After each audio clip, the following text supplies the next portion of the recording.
Welcome everybody to the AAR American Elite Racing iRacing session for Truck Series tonight. This is the pre-race show with KS Gaming 51.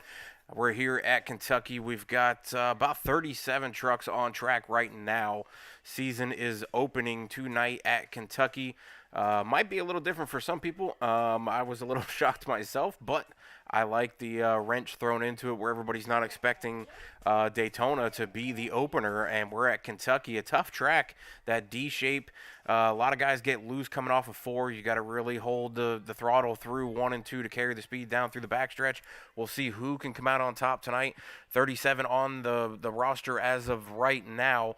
Qualifying will be getting started here shortly. I'm going to go through a couple different things here. We'll look at the schedule, talk to the returning champ, Jamie Haynes, and his competitor who is still in this league, Robert Mathis, who is still here as well. The other two that were competing for the championship last season are no longer here.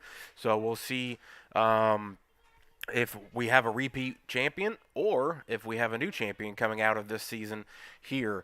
So right now I'll pull up the schedule, go through a couple of the different races and tracks and look at these. Like I said, tonight, Kentucky, 100 laps. You got Bristol on December 5th as we'll take a 2-week break here with Thanksgiving, and then I'm actually on vacation myself for the following week, so won't be here for that. Then we'll come back and we'll go to Nashville Superspeedway for 100 laps. Knoxville will be after that. Then we'll go to the tricky Iowa. These are very similar tracks with Kentucky, Nashville Superspeedway, Knoxville, Iowa. They kind of all feel the same for me whenever I drive them. But coming back from those D shapes, then we'll go to the tricky Watkins Glen. Some people are road course racers, some are not. We'll see who comes to the top for this one. Then we'll go to Pocono, which is that tricky triangle. Usually a track that gets a lot of separation from different drivers. You'll know who is good at Pocono and who is not by determining if they can get through those 3 tricky turns. I've never been able to really figure out turn 1. I've always been able to figure out turn 2 and 3. I just can't figure out turn 1 myself. So, but leaving Pennsylvania, headed to Gateway, then Talladega, that all-important flip of a coin of whether or not you even finish the race. We do have playoffs here, so these could have some pretty good playoff implications as we're getting down the stretch through the season. We'll go to Wilkesboro, which is returning next season in NASCAR for the All-Star race, so that should be a fun race here in the trucks. Then we'll go to Sonoma, a track I am not good at myself at all, but we'll be headed to Sonoma, watch these guys run through in California and see if they can make that track win for them. Like I said, that's coming down to the nitty-gritty here as we get ready to start the round of 12. We'll have Martinsville, Atlanta, then another tricky one with Rockingham. That's going to be a tire consumer one. Then we got Auto Club, which is that kind of typical normal style track that everybody knows and loves. Then we'll start the playoffs. Round of 12 for the first playoff round here will be Dover, Richmond as your 2 tracks. That is a very tough 2 tracks to be mixed into the first round of the playoffs. Second round of the playoffs, round of 8, will be Lucas Oil and New Hampshire. Another 2 tough tracks to tame, I guess, for the second round going into the championship 4. So those 8 drivers in that second round are going to have a real hard time trying to get to this championship. You're going to want to get that win early to move on. But the championship race will be at Las Vegas, which will be a for sure fun championship. I would really love to see them go to a Las Vegas or something similar to that as a championship race in real life. But every week you can catch us here on Mondays. Practice opens up for the drivers about 7 o'clock Eastern time. Qualifying is right around 8:15, 8:20. Race will go live at 8:30. I will be live right around 8 o'clock every single week. Like I said, I am KS Gaming, otherwise known as SWATs. So we'll get back into the lobby here, and we'll take a look, see what's going on. You got a bunch of different drivers going out and feeling practice. Right now, you got Jared Mogard, who's out front in practice. Nick Gowan is right there in second, right behind him, about 1/100th off of his timing right now. Jason Fensler and Michael York and Jamie Haynes, your returning champion, round of the top 5 in practice as of right now. I'm going to go and grab one of those 2 championship contenders from last season and see if we can get a little information from these guys on how they're feeling about this track and the start of the season coming up. So I'm going to go and I'm going to pull Robert Mathis first. He was the contender for last season that did not get the championship over Jamie Hayes. So pulling Robert Mathis up now. Robert, you got a copy? All right, bud, we're going into a brand new season, wiping the slate clean after last season. You were a championship contender. It came down to the final race with you and Jamie Haynes and two others who are not in this race tonight. But how are you feeling about this new season coming up, season 2, and how are you going to try to push yourself just a little bit more to get a few more points before the end of the season?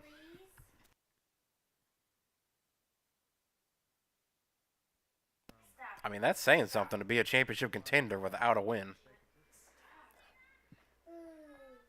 I mean, that can definitely say something as a championship contender without a win. I've seen it in many leagues where guys, point their ways in, and that to me is tougher than going out there and getting wins every week. I mean, if you can get a win, you can get a win anytime. I feel like if you've got to really work and grind and get those points and make sure you're getting through the season with enough points to get through to the playoffs, then through each one of these rounds to go into the championship, that to me really puts on the skill level at a different category, in my opinion. So, but how are you feeling about tonight's race at Kentucky? This D shape, it's an odd one, kind of an odd track to see as a first race of a season. But I think it kind of throws everybody for a loop and not seeing Daytona. So, how are you feeling about tonight's race with Kentucky Speedway?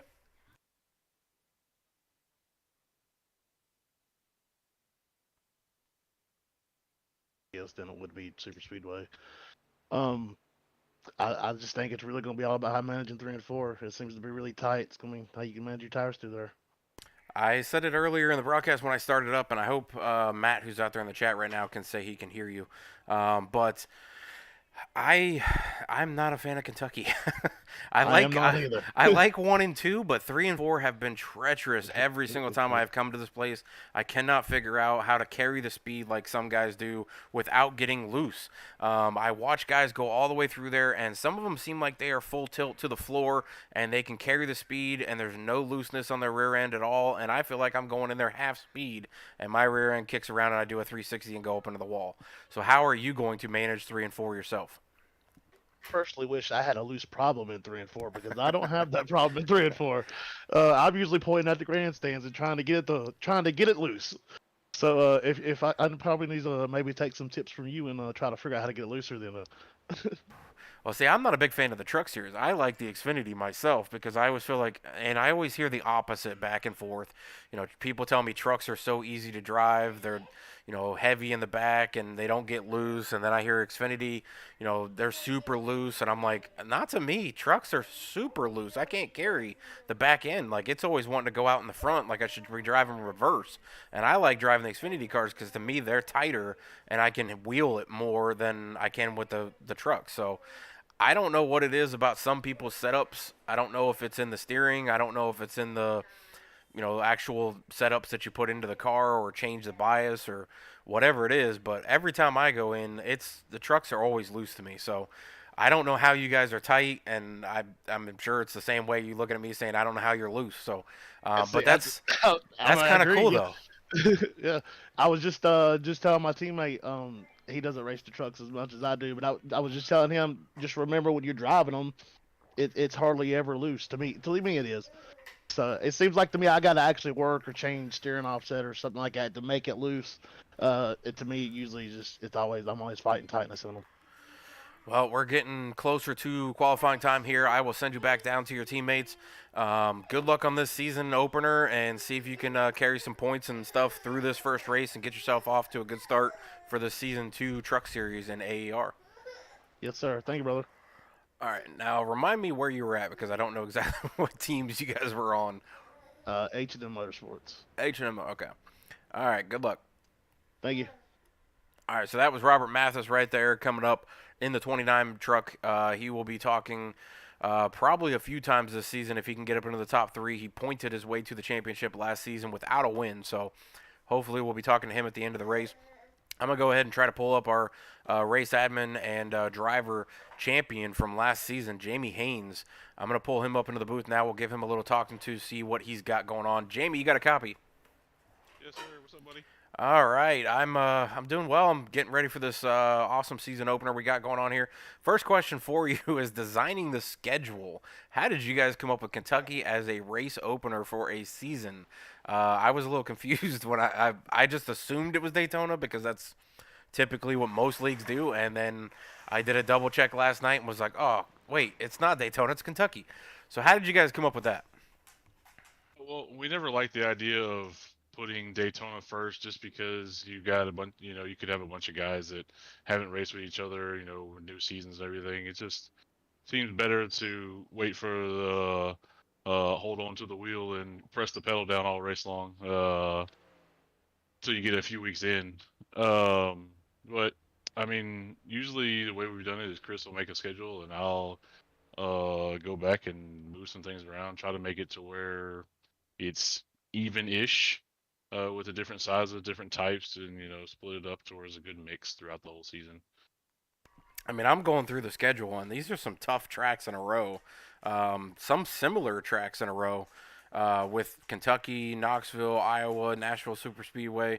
They're not identical, but they kind of feel the same, at least to me. But then you throw in a road course, then you throw in the tricky triangle of Pocono. Then you go back to another, D shape with Gateway. Then you got Talladega, which is obviously that flip of a coin whether or not you even finish the race. And then Wilkesboro, which is just a tire consumer, in my opinion. So going as a, returning champion of last season, congratulations again, by the way, of winning that championship. You've got the target on your back going into this season. Only one returning guy for this season that was battling you in the championship, so you're going to wind up having two other guys if you make it to the championship again that are new to that championship. How are you feeling about the upcoming season, and what is an outlook for you through these first, 5-6 races of Kentucky, Bristol, Nashville Superspeedway, Knoxville, and Iowa? I mean, for the first few races, I just want to try to have some good consistent finishes and um, be top, 7, top 8, something like that, to where I'm already starting off instead of trying to dig out of a hole, go into a road course or having Talladega in there.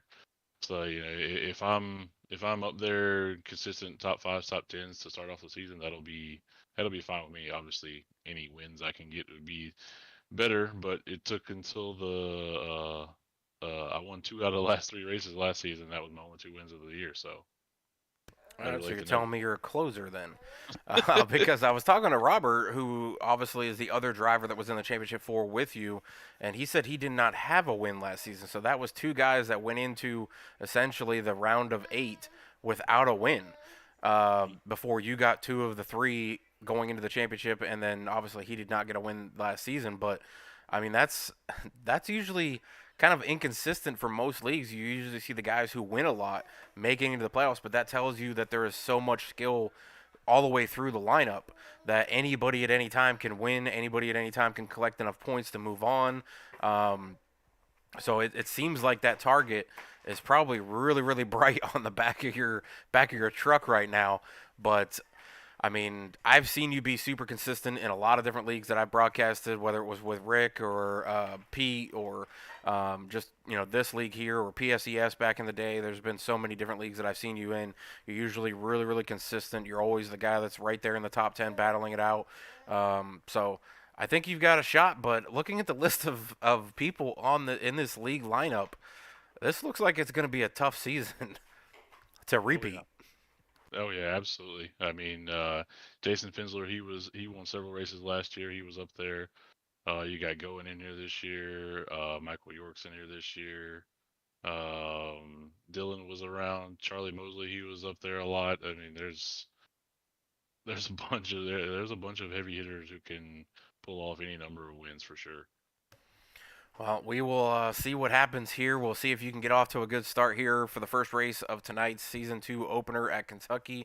We'll see if you can get that top 10 finish, get that head start on the points, or at least stay even on the points as much as you can through the first couple races here before we get going through the season. So I'll send you back down to your team. I want to appreciate you and Chris for bringing me in as a broadcaster again, and I look forward to the entire season and see if you can come out and repeat as champion. All right, buddy. I appreciate you broadcasting for us. It means a lot. Well, it's definitely fun, and I'm glad to be back in the fold with you and Chris. And as soon as Chris reached out, I was like, oh, yeah, of course. I did it for you guys in PSDS. I'll definitely do it again. So, but I'll send you back down to your teammates. I believe you were in, was it Hypersports or Southern Canadian? Southern Canadian. All right, I'll send you back down to your teammates, and good luck tonight. Thanks, sir. All right, so that's two of our returning Championship 4 drivers from last season. We've got a couple different people out there in chat. Matt saying he's voting for Nick in the 33. Matt, are you voting for me bringing Nick up, or are you voting for Nick for the win tonight? Nick would definitely be somebody I'd be watching for tonight because I've seen him in multiple different leagues and he is very, very fast in a lot of them. So that would probably be a decent pick for a win tonight. But what I'll do is we'll throw it into the national anthem, come back, and maybe talk to another different driver, and we'll see what happens here. Mr. Mark Martin jumping in the chat there. I see you out there. Looks like you are driving. What are you driving? The 52? I thought you were driving the 12. But all right, yeah. So I'll watch to see what happens here with you, Mark, and good luck on the racing, and we'll see what happens. Matt, I will try to pull Nick up as soon as we're done with the national anthem. I'll be right back.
All right, we're back from that beautiful red, white, and blue singing song, and we'll be trying to pull up Nick Gowan right now, trying to find him on track. I believe he's out doing his qualifying lap, so I don't want to interfere with that.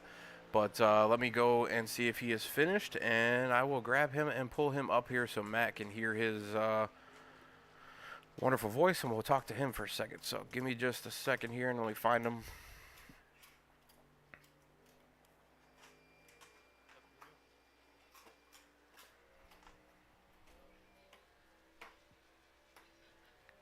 Nick, you got a copy of this? Is Swats up at the booth?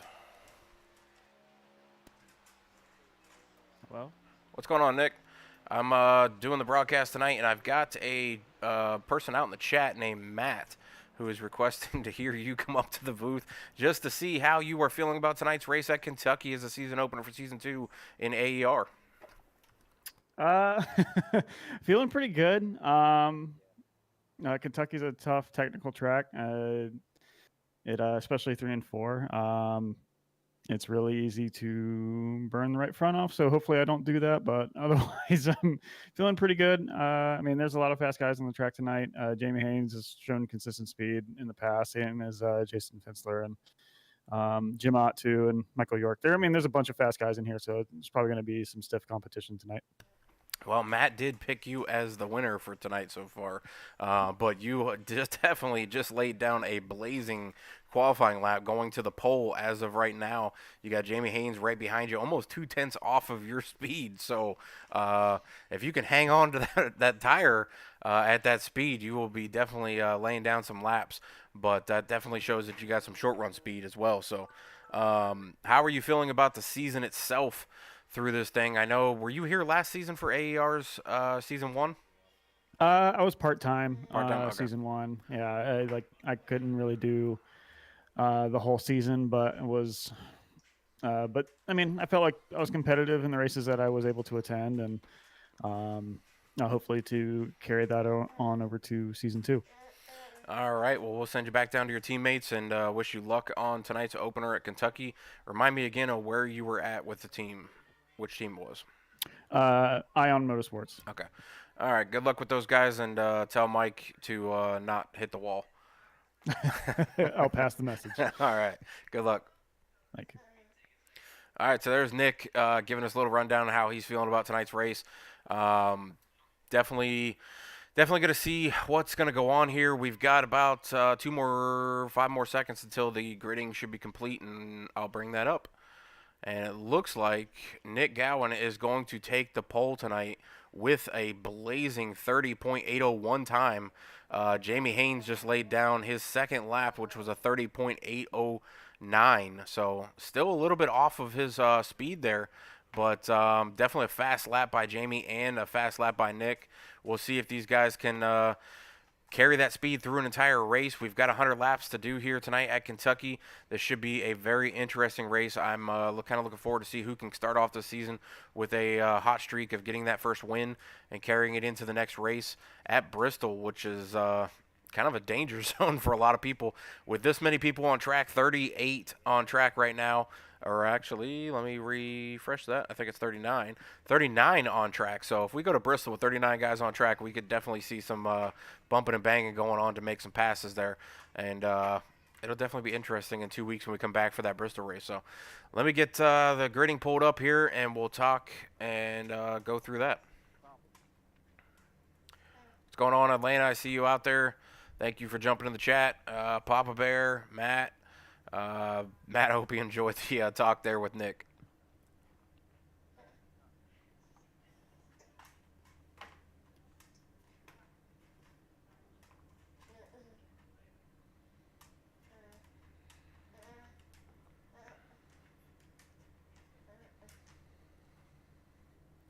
And it looks like they have a last 30-second delay before they're going to start this thing up. So just waiting for them to get gridded up and get onto the track so I can move the camera and start going through that gridding process. But like I said, Nick Gowan getting your pole tonight. Jamie Haynes going to be to the outside in second. Jamie Haynes, your returning champion, so we'll see if he can start off this season on a roll with winning 2 of the 3 races last season at the end to clinch that championship. Jason Fensler's going to be starting on the inside row of the second row. Mike York going to be on the outside of the second row starting 4th. Jim Ott going to be 5th. Jared Mogart going to be 6th. Al Likens is going to be 7th. Rob Hattenbach is going to be 8th. Tay McDonald is going to be 9th. Michael Miller will be starting 10th. And it looks like they are up on screen, so let me pull them up. All right. There's your gridding. So going through here, like I said, I stopped at number 10, so we'll go from there. Number 11 is going to be James Suggs. Adam Botten is going to be 12th. Tyler Willard is going to be 13th. David Deputy 14th. Jeff No, Mr. Stout Whiskey going to be 15th. John Ross 16th. Matthew Holmes 17th. Mark Morton 18th. Austin Greer 19th. John Holiday in his Toyota will be starting 20th. Michael Carter will be 21st. Dylan Picklesmeyer will be 22nd, Jason Palmer 23rd, Hunter Bailey will be 24th, Jorge Rincon will be 25th, Daryl Johnson 26th, Kane Lee 27th, Robert Mathis 29th, Garrett Hall 30th, Chris Fatke 31st, Michael Newton 32nd, Sam Taylor 33rd, Frank Ranger Jr. 34th, Doug King 35th, Keith Bost 36th, Dan Kernathan 37th, James Ledford 38th, and Ian Humphreys will be 39th as we come through there. That was a lot of cars to go through, so please excuse me for taking a breath.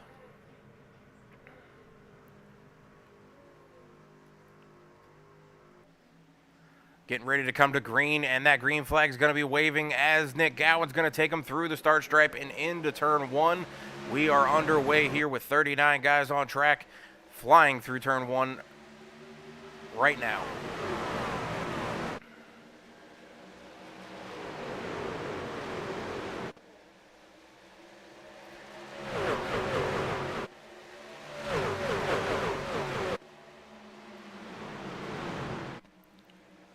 First 3/4 of a lap is completed. Nick Gowan Is that I guess Matt's telling me that it's Go-Win. I thought it was Gowan, but all right, we'll go with that. Go-Win actually kind of works too. So he is out front leading this group. The 5 of Jason Fendler, who started second, was going to be starting right to the bumper of the 31 there. Jim Ott up to third right now, up 2 spots off the start. Jamie Haynes slipping back 3 spots off the start, probably going to be conserving a little bit of tire. Michael York also slipping back 3 spots. Jared Mogard is up 2 spots as well, up to 4th. A lot of cars right here at the front, kind of all stuck together. We'll see how everybody makes it through as we complete lap 2. Going into turn 1, Nick Gowan still looking good with the 5 of Jason Fendler right to his back bumper. These two trying to separate from the rest of the field. Jim Ott sitting there in the gray Chevy, sitting right in third, riding behind them with another guy right to his back bumper. That's Jerry Mogard and Jamie Haynes lined up, trying to get closer to these two that have kind of pulled away a little bit. They've got about a 5/10 lead over Jim Ott sitting in third.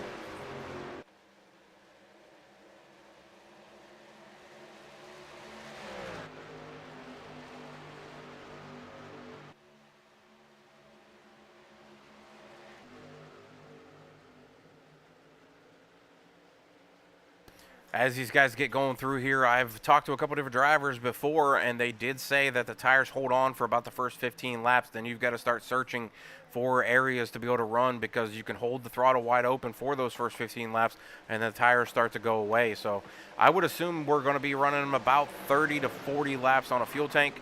We'll see who decides to come down at any given point. I mean, 100 laps, you could probably pit this thing 2 times and be close if you could conserve a little bit. So I don't know if they can make it under 2, but we'll see.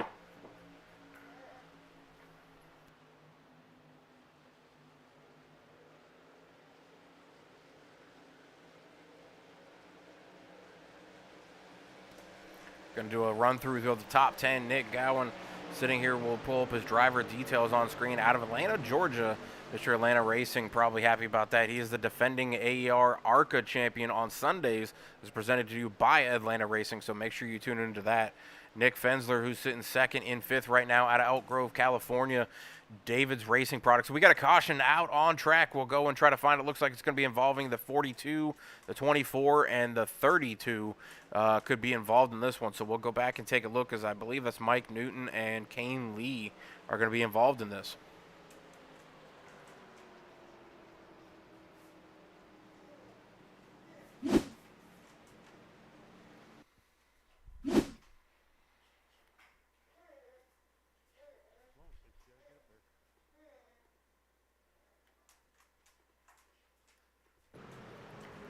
All right, looks like the 23, actually it's out in front of them, so let me pull it up here a little further and we'll see who that was. So it might have been a blue truck, so give me just a second here. It's the 52. That is going to be Mark Morton of the 52. We'll back it up here and see what happens to him as he goes through turns 2. Going into turn 3 and 4 here, he's going to go in and he gets tagged by the 45. Gets a little loose, tries to correct it, wobbles a bit, smashes into the yellow truck going there to the outside. Gets a little bit of damage. That's going to be unfortunate for Mark Morton to start this race. Only 7 laps into the race. Now we've got a caution out on track, so we'll see who comes down for fuel and tires. I don't think anybody will be jumping at that opportunity, at least in the top 10, I would think. Majority of the guys will probably be towards the back that will be coming in for that.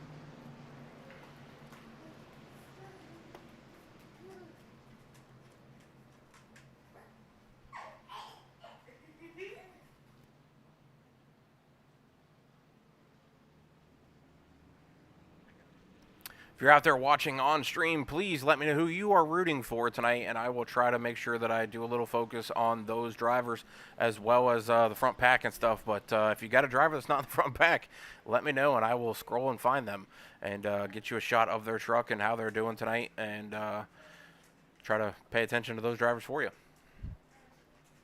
Right now, top 10 looking like Nick Gowan still out front, led all the laps so far. Jason Fensler is chasing Nick. He is sitting second right now. Jim Ott up 2 positions to third. Jared Mogart is up 2 positions as well to 4th. Jamie Haynes back 3 positions to 5th. Rob Hattenbach is sitting 6th. Al Likens is 7th. Michael Miller is going to be 8th. Tay McDonald 9th. And James Suggs will be 10th as of right now before this caution break.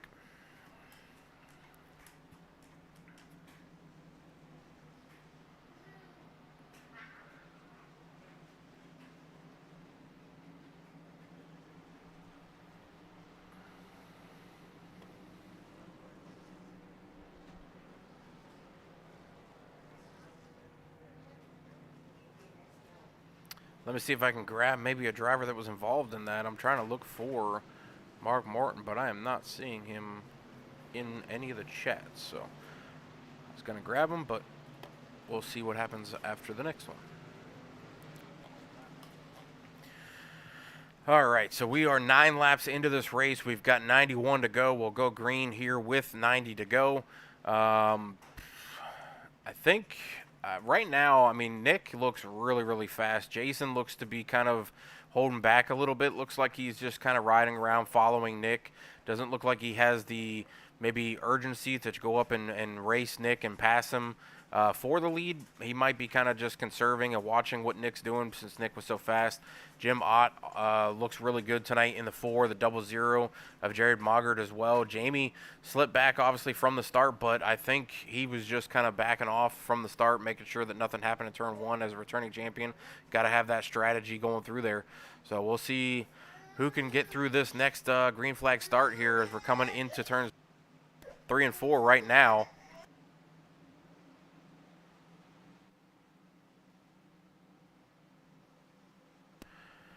There goes the pace car down pit road. We're going to be coming through the D shape of this track, and here goes the green flag being waved by the spotter up on the start stand there, and Nick Gowan's going to start off in that 31 Red Bull machine, and he is going to fly into turn 1.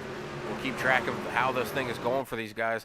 Flying through turns 1 and 2. Turns 1 and 2 is usually the area that a lot of guys say they feel most comfortable at for this track. 3 and 4 is where everybody says that it's not comfortable. Just trying to figure out how to carry the speed and not get the car to slide up into the wall. My experience is always trying not to get the rear end of the car to pass me as I'm going through there. But everybody has different opinions on how these cars drive. It's the kind of the plus for iRacing is it doesn't feel the same for everybody. Your setup matters. How you do the brake bias is different, everything like that. But it looks like the 5 of Jason Fensler is going to challenge the 31 now that we're started off here on the second restart here. He's to the inside, right to that left fender. Can he complete the pass? This is where it's difficult, where the momentum's on that higher side. But the shorter way around the track is on the bottom, but you're going to eat the tires up just a little bit more as you see the 5 slide on the track just a little bit there as he came off there, but he's going to stick to that 31's fender, trying to side draft just a little bit to pull him back as they go into turn 1 and 2. You see the 5 creep back up to the front bumper as now the 00 makes the pass on the 4 right behind them for third place. Is this the time that Jared Mogart's going to make his move to get up to the front? 5 completes the pass on 31 and takes the lead. Jason Fensler is now your new leader at Kentucky for AAR's Truck Series, race 1 of season 2.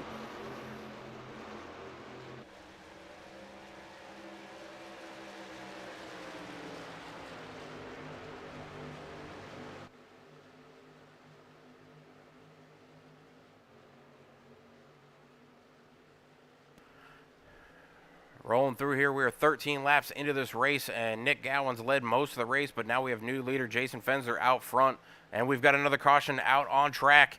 It looks like this one's going to be thrown. I'm not seeing anything really on track. Actually, nope, the 45 looks like he has spun around in turn 1 and 2. And that is Kane Lee, I believe.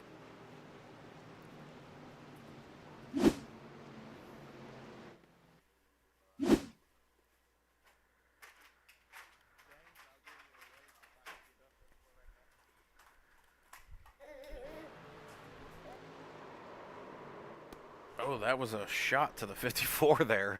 Let me see what happens here. I'm not sure who that was that slid into that corner, but I think somebody forgot to let off the gas.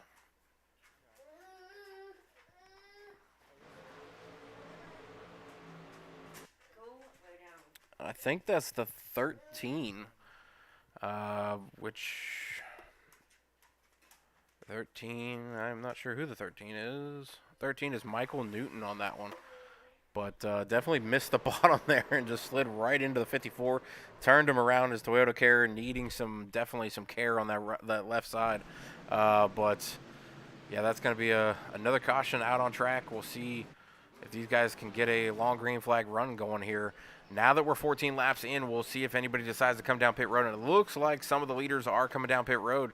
If you've got Jamie Haynes on pit road, you've got the 33 on pit road as well. So it looks like Jason Fensler, Nick Gowan, Jared Mager, Jim Ott, they all decided to come down pit road this time.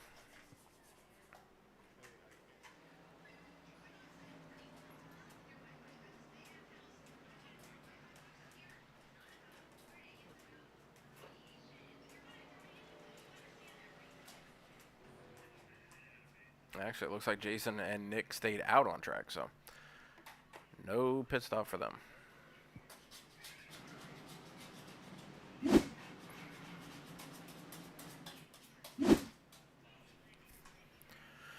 All right, so Jason's still going to be your leader. I'll go grab Jason and see if we can talk to him for a second here.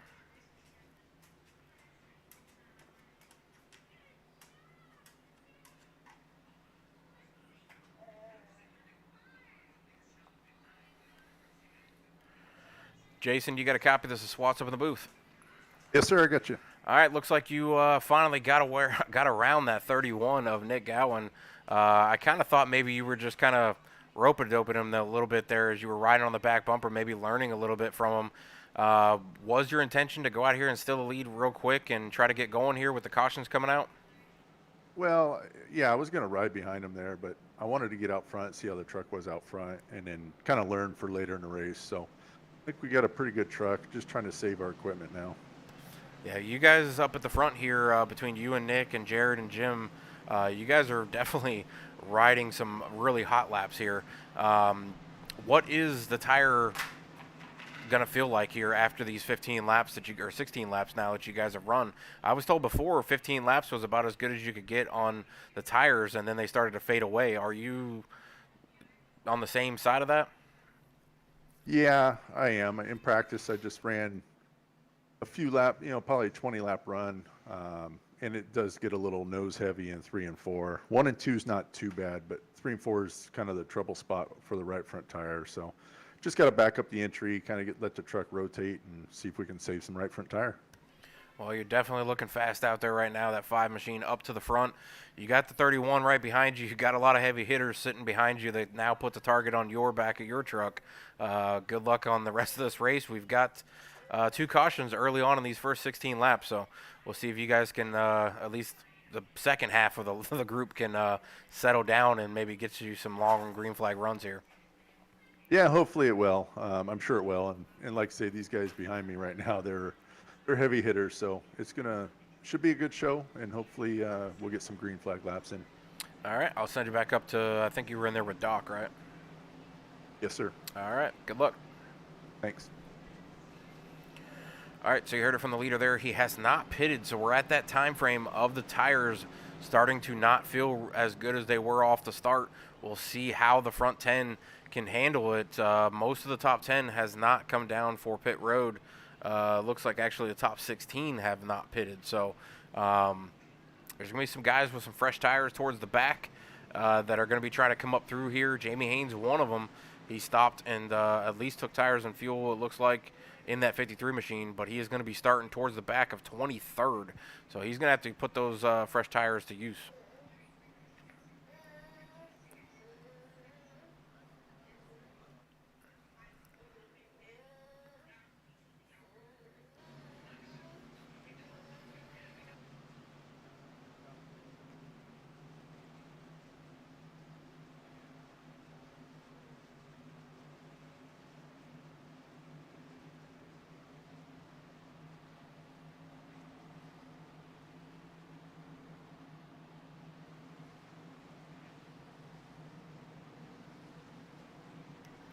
All right, as they're rolling through turns 3 and 4 right now, the 5 car is going to be that lead car. Pace car is going to duck on down pit road, and we'll see that 5 car bring him to the start stripe and get him going here. Can the 31 rebound and get that top spot back? He's been very fast tonight, laying down some hot laps during qualifying and practice. We'll see if he can take that lap back or lead back after worn tires in the whole top 16. 5 gets a jump on the 31, 00 right there with him. The 4 kind of faded off the 31, not going to be able to give him very much draft going into turn 1 and 2.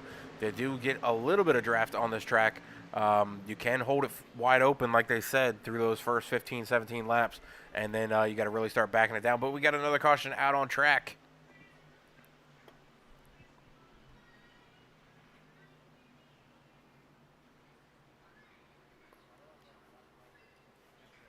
And this one looks like it's going to be on Michael York in the 23 machine. Take a look back here and see if we can figure out what happened to Mike.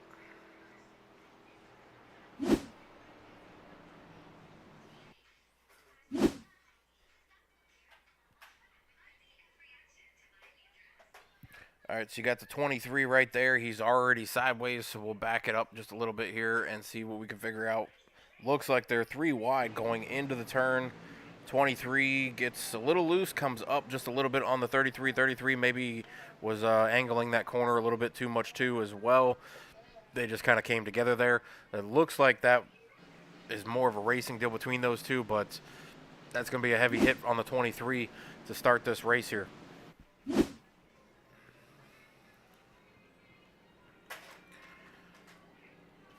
Now we've had, 3 restarts here. Leader going down. Jason Fensler choosing to go down pit road, the 31 of Nick Gowan deciding to go down pit road. The rest of the field staying out, at least from those front guys.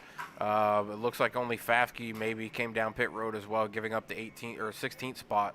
But Nick Gowan giving up second place. He's going to slip back through the field, but he's going to have those fresh tires for this longer run if he can stay out here. These guys in front of him are going to have to start pitting soon. We're 20 laps into the run. With the caution laps, they could probably go about 40 to 45. So that'll be almost halfway through this race. But with the guys coming down pit road right now, they can obviously go a little bit further before having to pit.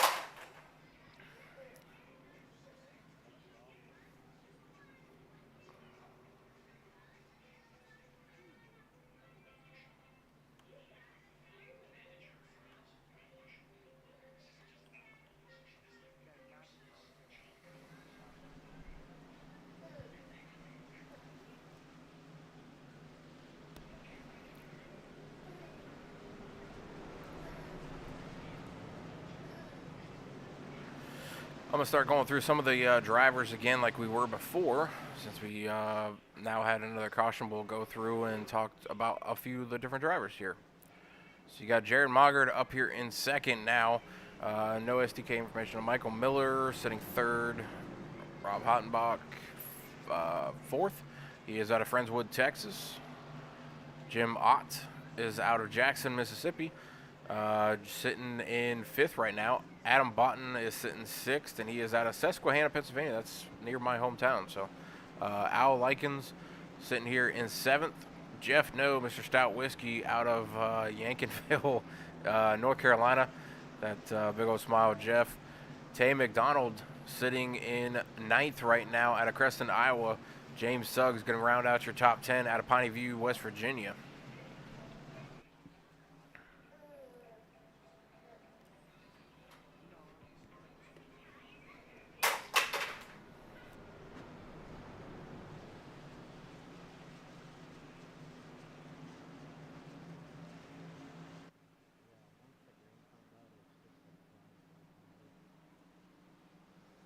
I'm going to throw us into a little bit of a commercial break here, and we'll come right back and hopefully be back under green, and we'll see if these guys can get a long green flag run going here.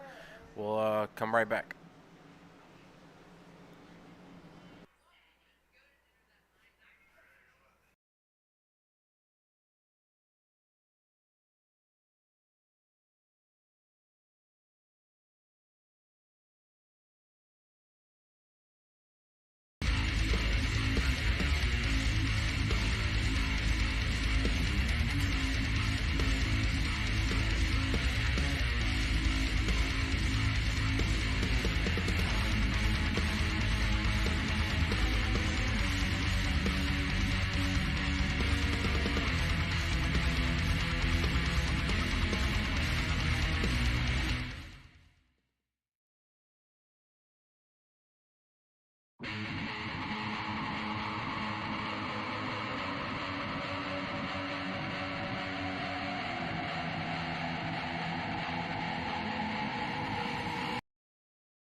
All right, we're back here at Kentucky. We're back under green, and Jason Fensler got a great start off that restart and has shot out in front of the rest of the pack. Michael Miller sitting second in his Toyota. Jared Moggard in third. Jim Ott fourth. Adam Bott in fifth. These guys are stacked up. We'll see who can get through the crowd, and will the guys who have pitted and taken fresh tires like Jamie Haynes back here towards the back, started 23rd on that restart. He is currently sitting in 17th, so up 6 positions to start this restart here. Looking pretty good on these fresh tires. Can he make his way back up towards the front? Gave up, I think, about 5th for that caution there as he went down and grabbed the fresh tires and fuel. SS Motorsports out in the chat saying outside truck caused that accident. York got pinched. I will agree. Definitely 3 wide situation. I think the outside car might have tried to angle that corner just a little bit and came down on the 23 of Michael York, forcing him to make contact there. But back out on the track, obviously, Jason Fensler still out front and leading a lot of laps right now. And we did see that the leader previously, the pole sitter, Nick Gowan, did come down pit road that last caution there. He's going to start out back towards about 29th. He's up to 27th right now in his Chevy, so he's going to have fresh tires as well. But the guy on fresh tires making the move right now is Jamie Haynes. He's up to 18th now, down 16 from a starting position, but he is up 7 positions from where he started on this restart. So we'll see if he can make his way back up through the field. Jeff No in that 55 machine is currently sitting 6th. Mr. Stout Whiskey, I'd love to see him get a win. Big driver from the Xbox side over on NASCAR Heat Days from the Pro League side, so would love to see him try to come out here and grab a win. He's got what looks like caution tape all around his truck, so maybe that's to warn people to stay away from him. I know he's had some bad luck, maybe a bad rabbit's foot or something that he got from somebody, but he needs to try to get up through here. He's sitting pretty right now, sitting 6th. He's up 9 positions from a starting position, but Jason Fensler is looking like a man on a mission tonight. He is currently sitting in 1st. He's led about 15 laps. We're 20 laps into the race, so coming up on about a third of the way through this race finished. He has not pitted though, so he's on 20 lap old tires. Actually, the top 12 are on 28 lap old tires. Person with the freshest tires with 21 lap old tires is John Holiday, sitting 13th right now. And then you've got the rest of the field trying to catch up on those fresh tires.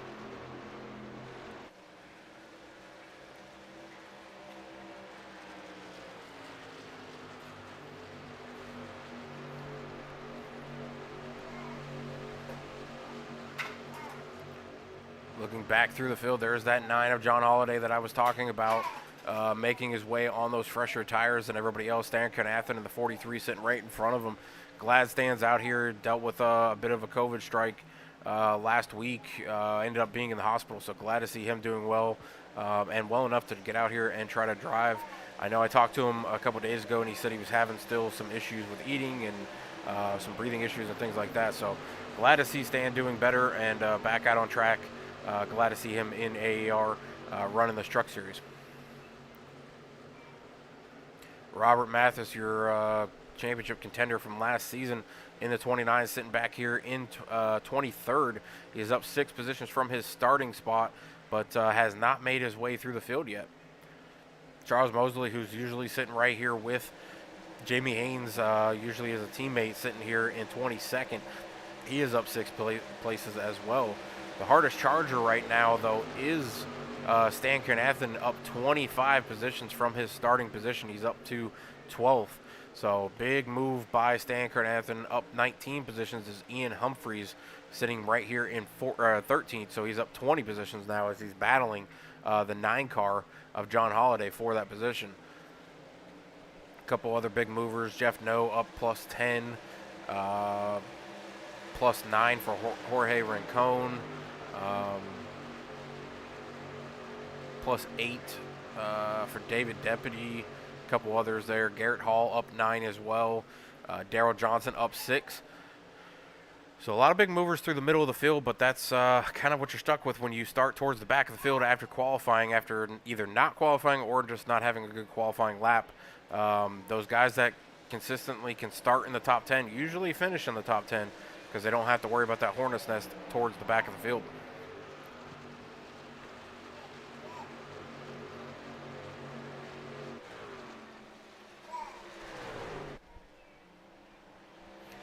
Jason Fenzer out to about a 10th lead over Jared Mauger right now. Kind of being stuck with here. And then they've got about an 8/10 gap back to Jim Ott to third. You see that double zero of Jared Mauger sticking to the back of the red number 5. They've got a lap down car coming right in front of them. I believe that is the 16 that is going to be there, and that is Doug King, who's going to be going another lap down here, as I believe he is already a lap down.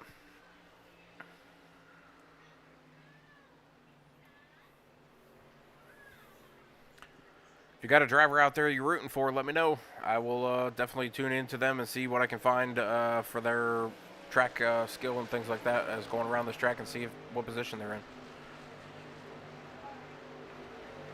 35 laps into the race, creeping up just past the third mark of this track. They've got about 35 laps on the tires. I would assume most of the top 10, which are still on those older tires all the way back from Jason Fenzer to Tyler Willard sitting 10th, I would assume those guys would be pitting in the next 10 laps here shortly. So we'll see if another caution does come out. If it doesn't, and we have green flag stops, that's going to put a lot of these guys who stayed out consistently through those cautions in a little bit of a pickle here, because they can go a lap or two down while pitting under green. So if we have a long stretch of green flag runs here, or if we have a green flag run to where these guys pit and then we have a caution come out, that could trap a lot of guys down a lap. So we'll see what happens here as we go through the field.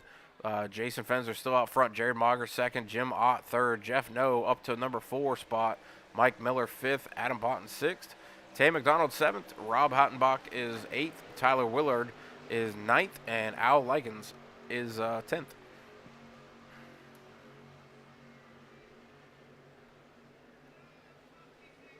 Jamie Haynes still making his march up through. He is up to 13th now, so up 10 positions from his starting position on the restart.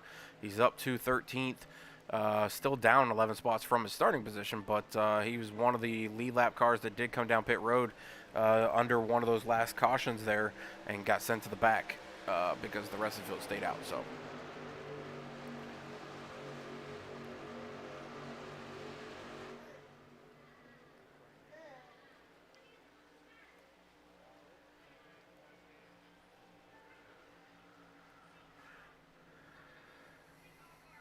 I am going to throw us in a crank it up session. So if you've got your volume turned down, crank that engine up, crank the volume up so you can hear these guys roar around. I'll be changing scenes or changing camera angles and things like that. So definitely let me know if there's a driver you want me to showcase during that crank it up.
All right, looks like we've got green flag stops happening as the top 10 definitely decided to come down pit road there as Adam Botten, James Suggs, Michael Deputy, or David Deputy, Jason Fensler, Keith Boss, a couple of those guys all decided to come down pit road.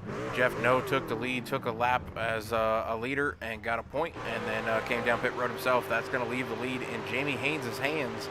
He did pit 31 laps ago. Those guys did run about 39 laps before they had to pit, so we'll see how long Jamie can come out here and go. That's going to put Nick Gowan in second right now.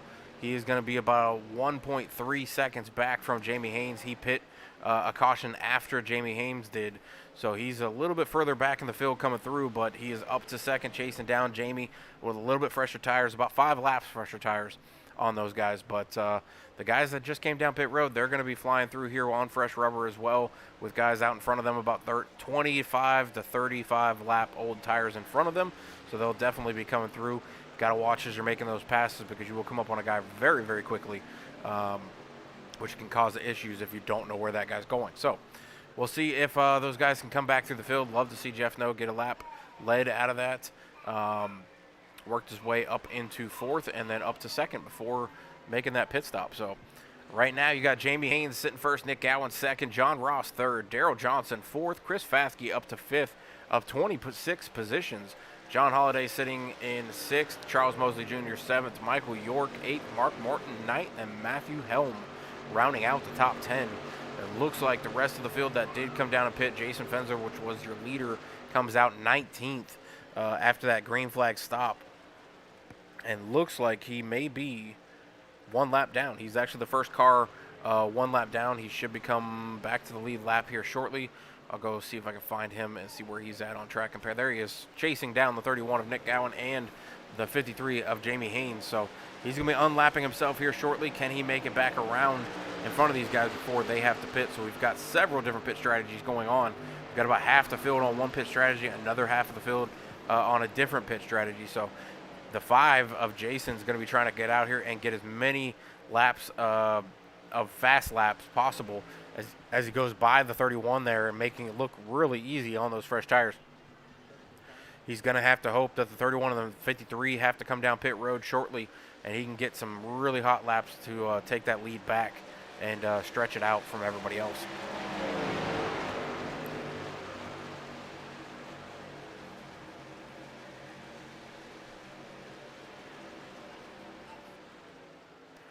Five looking low on the 53 as they go split another car there, or another truck. 5 going to be taking the lead back, or taking his lead lap back from the 53. Unlaps himself. Now he has got the entire track to go back around to get the lead. But Jamie Haynes and Nick Gowan are going to have to pit here, I would think, within the next 5 laps. So we'll see how much of a lead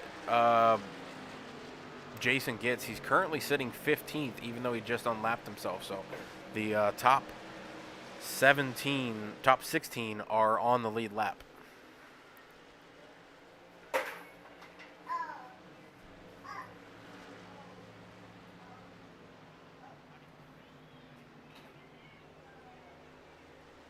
And I just heard on the radio 93 is going to be pitting. And I believe that's Daryl Johnson, who's going to give up 3rd place to come down pit road under green. And we'll see where he comes out here. There he goes, making his way down pit road right now. See if he can make it back out. He was giving up the top 10 spot.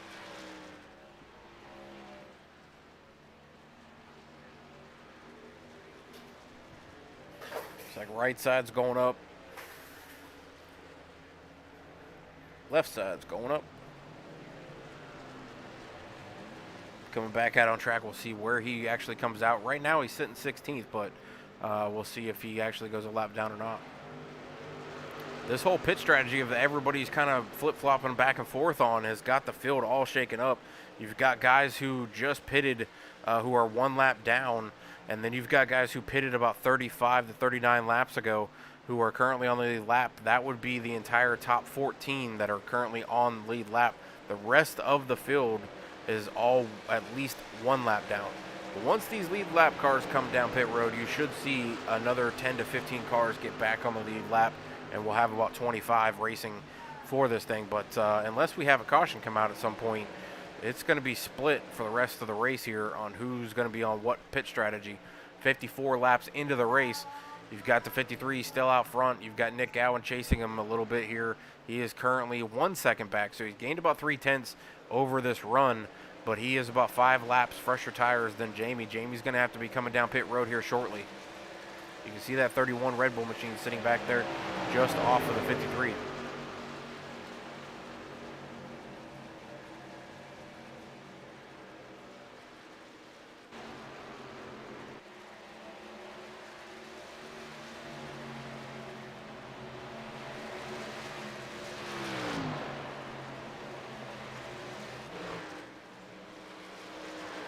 We're a little over halfway through this race. If you've got a race winner that you'd like to pick, throw it out there in the chat.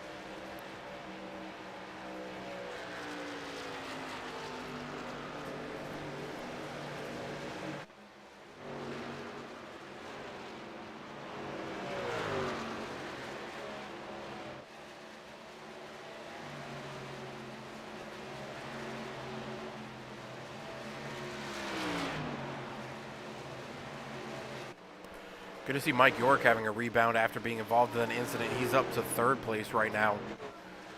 He's kind of mangled back here with all these cars. He's got a whole group of guys right next to him. Chris Fafke, Matthew Helm, Charles Mosley, Kane Leash, Sam Taylor, James Ledford, all kind of mixed through here. Plus guys who are 1 lap down trying to get their lap back to get back to the leader of Jamie Hames before he pits. Looks like Jamie might have just called out that he's going to be coming down pit road. He has ran 43 laps, so he got as much as he could out of it. Probably was hoping for a caution so he could come down and grab tires and fuel, but he is going to be coming down pit road under green. We'll see where Jamie comes back out on track after that pit stop. Nick Gowan's going to assume the lead, but he has only got about 4 more laps before he's going to have to take a pit stop as well. A lot of guys unlapping themselves on those fresh tires, so we're getting more and more lap cars or lead lap cars back on the lead lap.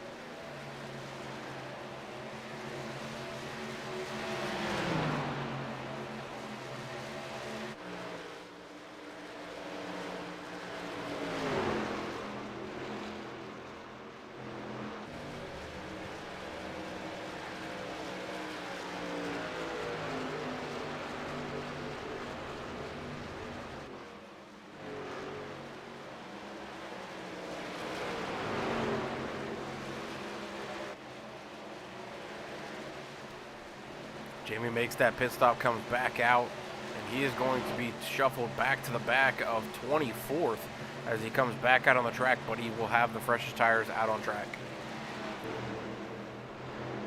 I don't think he can make it from here. It's possible. He just ran 43, but some of those were under caution laps. We've got 41 to go, so it is possible if he conserves a little bit that he won't have to make another stop. He is currently 1 lap down.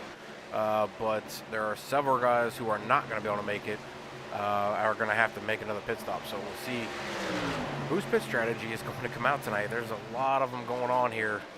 Nick, I would believe, is going to have to pit here shortly. There he goes down pit road. That was 41 laps for him, so that was pretty much caution free. So if 41 is the number, then Jamie's right on it for being able to make it to the finish line. That should put Jason Fensler back to the lead in that 5 machine as he comes off of turn 4. He will be passing Nick Gowan on pit road, but I don't know if the 5 can make it to the end. He has already run 18 laps, and we've got 40 to go. That would put him well over the mark for gas. I don't know if he can make it. I think he's going to have to do another pit stop, which is going to be very, very close because he's going to have to come down pit road, whether he takes tires or not, or just takes fuel. He's going to have a massive lead on those guys who don't have to stop now. Nick, I would think, does not have to stop.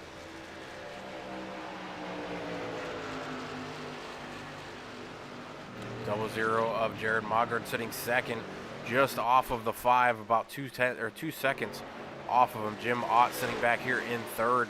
He is about 5.5 seconds back from the leader of Jason Fensler. Mike Miller sitting fourth right now, about 9.5 seconds back with Adam Botten right on his tail for 5th place. Dan Carnathan up to 6th, up to 31 positions tonight, sitting 6th right now in his 43 Chevy. He is about 9.5 seconds back as well. Tay McDonald sitting here in 7th in his 73 Toyota. He's sitting a good 11.5 seconds back, so he's going to have a fight to get back up here. Going to have a caution or something to get these guys grouped back together. John Ross sitting here in 8th. He's right on the back end of that 73 that we were talking about.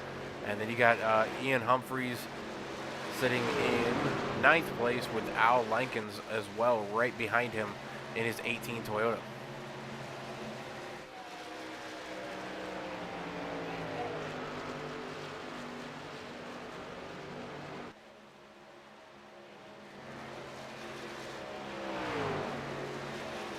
Got 37 laps left in this Kentucky opener for AAR Truck Series at Kentucky, race 1 of the season.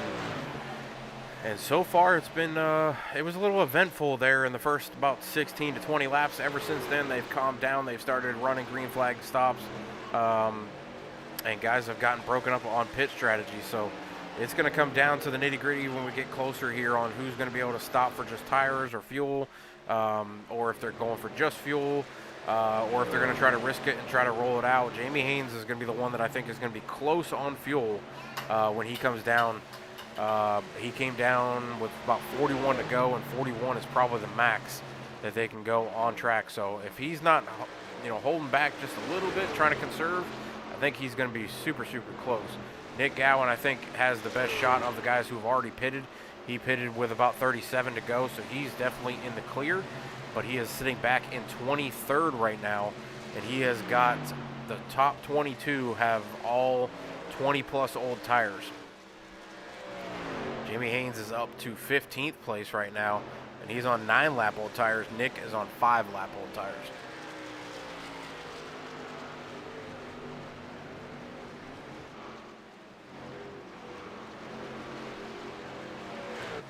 Mr. Jeff Noe in that 55 up to 12th, battling back from that pit stop he had, trying to get back up to the front. He pitted from, I believe, 2nd. So having a great night right now for Jeff Noe. I guess that yellow truck, kind of a warning to people, but 53 of Jamie Haynes making the pass on him for 12th. Jamie trying to make his way back through and get up to the top 10 before Jason Fensler has to do that last stop of the night.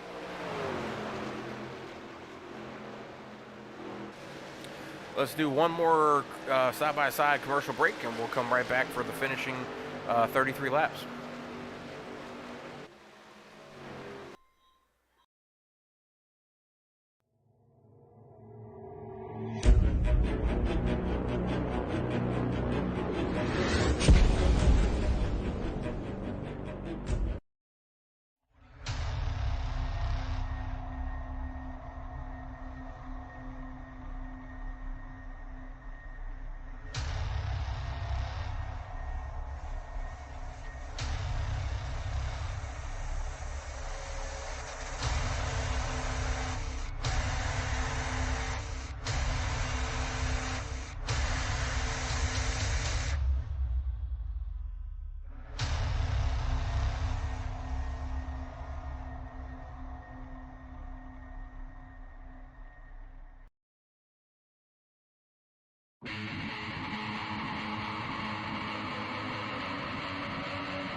All right, we've got 29 to go in this race. We've got Kentucky, the 5 of Jason Fensler, has been out front most of this race. Nick Gowan got the pole, led a bunch of laps to start the race, took an early pit stop to try to get fresh tires compared to everybody else, throwing everybody off on pit strategy. About half the field is on one pit strategy, the half the field is on another pit strategy. But we've got about the top 10 that are on the same pit strategy. Then you've got the second half of the top, or the next 10 that are on another pit strategy. So as of right now, Jason Fensler is still out front with Jared Mager chasing him, sitting about 5 seconds back from Jason, who's just gotten an incredible lead. Jim Ott, who's out to third place right now, chasing down the 00. He is about 3 seconds back from Jared. John Ross sitting fourth in his 6 machine, sitting about 4 seconds back from Jim Ott. And you've got Adam Botten, who's sitting fifth right now in his 94 Toyota. He's sitting about a second off of John Ross. Rest of the top 10 looking like Michael Miller sitting 6th, Stan Carnathan 7th, up 30 positions. I'm still going to mark that down. That's a huge jump in the field, so congratulations, Stan, for that. Jamie Haynes making his way through the field, getting up to 8th right now. Daryl Johnson sitting 9th, and Ian Humphreys rounding out the top 10. Looking back through, Nick Gowan sitting 16th right now, or sitting 17th right now.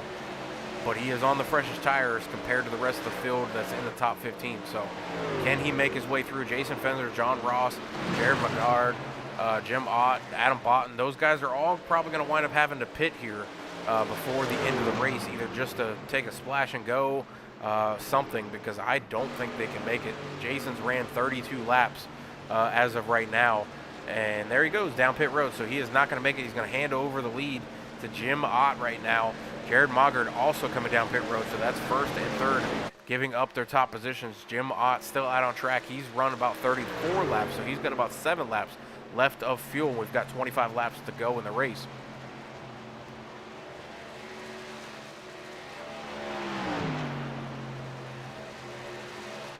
This is definitely going to come down to who can conserve a little bit of fuel to make their green flag run just a little bit longer than they have been throughout this race. So John Ross taking over the lead, Adam Botten taking over second place with Mike Miller sitting behind him in third. Jamie Haynes now up to 5th with Jim Ott on pit road. That's going to move Jamie up to 4th. Darrell Johnson is going to be sitting 5th now. Rob Hottenbach is going to be 6th. Charles Mosley, the junior, is going to move up to 7th. Chris Faskey is going to move up to 8th. Good night so far for Chris Faskey in the 08 Tide Machine. 55 of Jeff No just went by him. The 11 also just went by. But those are lap down cars. The 5 back out on track now. He comes out in 17th position, but he's going to have those fresh tires. Can he make his way through, and does Jamie have enough to finish off this race in fuel?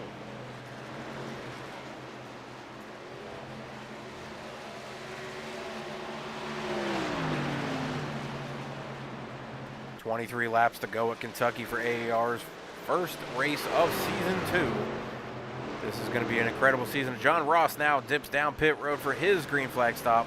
That's going to jump Adam Botten up to the lead with Mike Miller moving into 2nd. Darrell Johnson moving up to the 3rd spot. Who's going to be next out of this group? Adam Botten has been on the track for 35 laps. Michael Miller 36 laps. So they're going to have some competition here coming with green flag stops.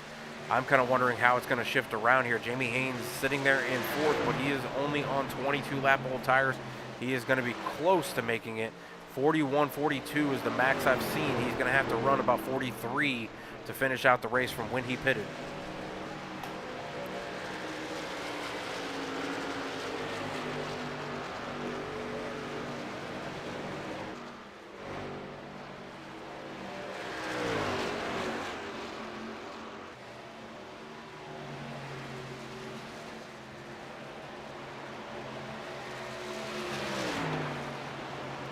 '94 of Adam Botten looking smooth out front.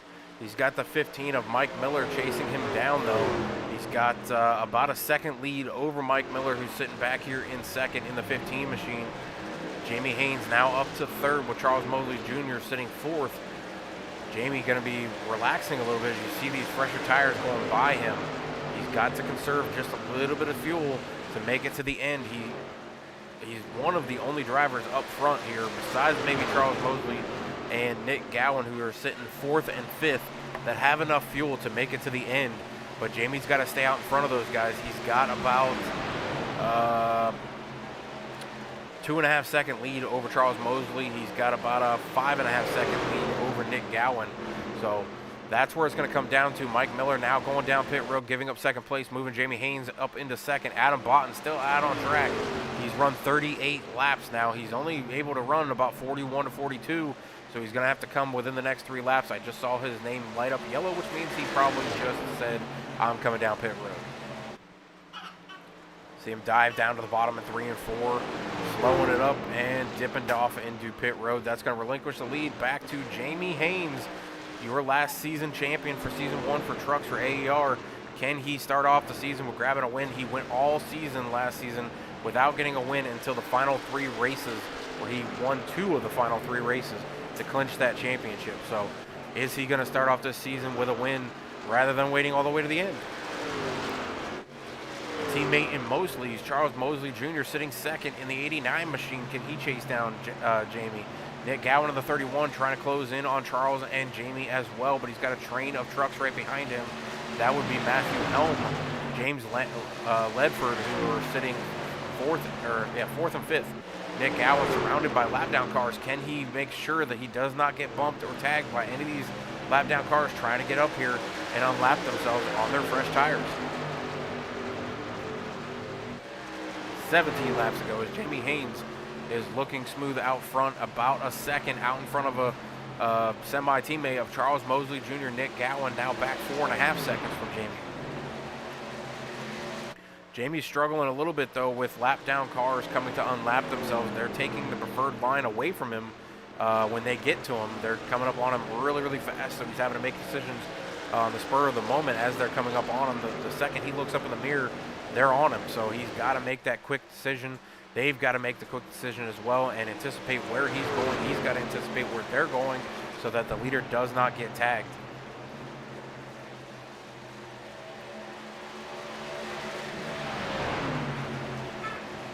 Notably, number for York. York is number 23, I believe. He was involved in an early incident on track, but made his way back through. Let me see if I can find him here on track. I believe he's up into the top 10 now. He is currently scored 10th. There he is in the 23 red, white, and blue paint scheme he's got going on with the yellow numbers right there. Sitting behind the 29 of Robert Mathis and Chris Faskey of the 08. He's going to make up another position right here on Chris Faskey as Faskey goes wide through the corner. York going to move up into now 9th position, chasing Robert Mathis and Jared Moggard, who's on fresh tires as well. So he's going to have to make his way through the field, but a top 10 finish in tonight's race at Kentucky would be a very good thing to start this season. So, Natalie, I'm assuming you are Mike's girlfriend or fiance, I can't remember, but I'm assuming that's who you are.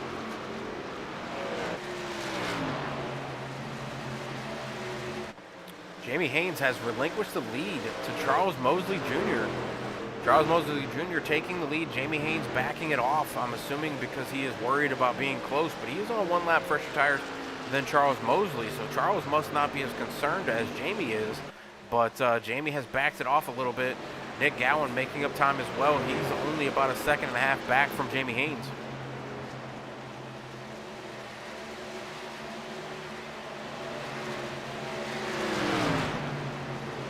Getting down to the lower numbers of the laps left in this race. We're 13 to go at Kentucky for AER.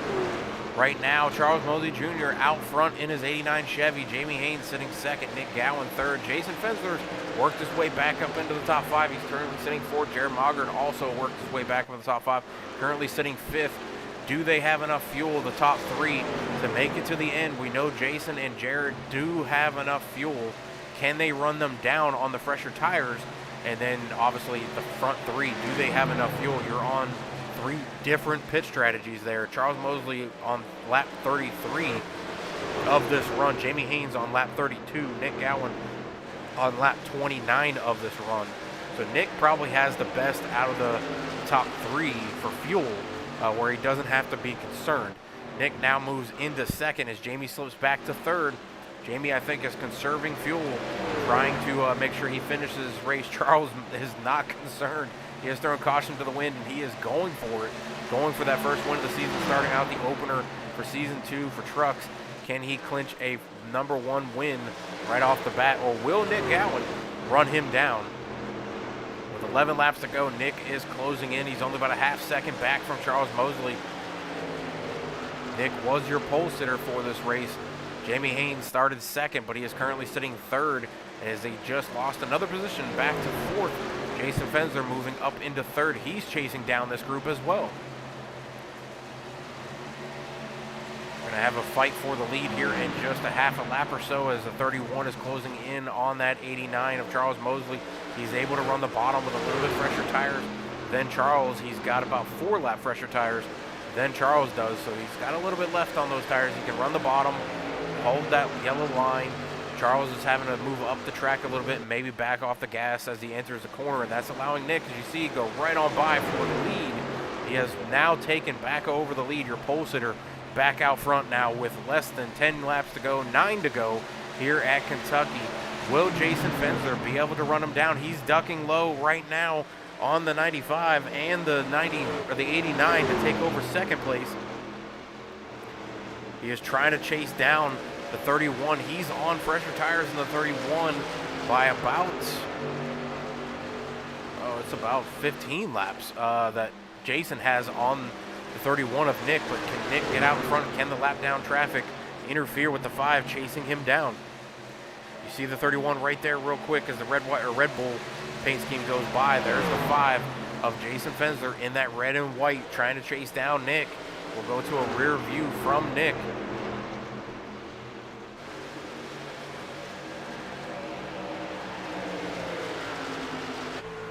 All right, so there you see him. The red truck back there, actually it's the second red truck, trying to catch up, running the bottom right there. He's got 2 lap down cars in between him and the leader of Nick Gowan in this Red Bull paint scheme. Jason making the pass on the lap down car in front of him. Now he's got 1 car between him and the 31. Can the 31 get by this other lap down car and put another car between him and the 5 of Jason Fensler? The lap down car riding the bottom. That's the preferred line. Nick not able to make the pass. Jason closing in the distance again. He's down now to 4/10 behind the leader. He's got 1 lap down car between the 2 of them. 31 making the pass on the 24, which puts another car between him and the 5. 5 making the pass on another lap down car and back down to 1 car. Whoa, you see the car between them maybe swerve a little bit. I don't know if that's a teammate or not, but he definitely made a swerve towards that 5 car, 5 truck. Now no cars between the 5 and 31 right now.